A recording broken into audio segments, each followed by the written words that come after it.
ఈకొనియాలో ఉన్న శిష్యులకు ఉన్నటువంటి ఒక విశేషమైన కోరిక, ఈకొనియాలో శిష్యులకు ఉన్నటువంటి ఒక విశేషమైనటువంటి ఆనందం ఏంటిదంటే, ఇప్పుడు మా ప్రాంతంకి పౌలు వస్తున్నాడు, పౌలు వచ్చాడంటే మాకేం చేస్తాడు?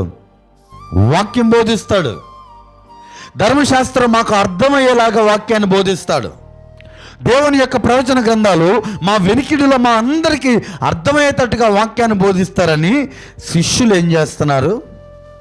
ఆనందపడుతున్నారు. అంటే వీళ్ళకి ఆనందం ఏంటిదేనంటే, ఇదిగో పౌలు వస్తాడు మాకేదో డబ్బు తెస్తాడని కాదు, పౌలు వస్తాడు మాకు వాక్యం బోధిస్తాడు. దేవుణ్ణి నమ్ముకున్నటువంటి మనకు ఉండాల్సినటువంటి ఆనందం, దేవుణ్ణి నమ్ముకున్నటువంటి మనకు ఉండాల్సినటువంటి ఆవగింపు, దేవుణ్ణి నమ్ముకున్న మనకు ఉండాల్సినటువంటి కోరిక ఏంటో తెలుసా? మా సేవకుడు వస్తాడు వాక్యాన్ని బోధిస్తాడు.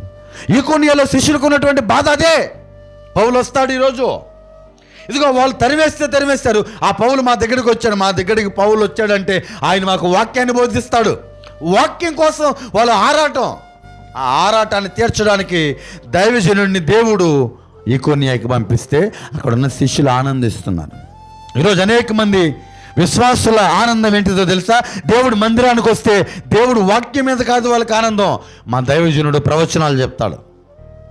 దేవుడు మందిరానికి వెళ్తే మాకు ఆరోగ్యం బాగుపడుతుంది,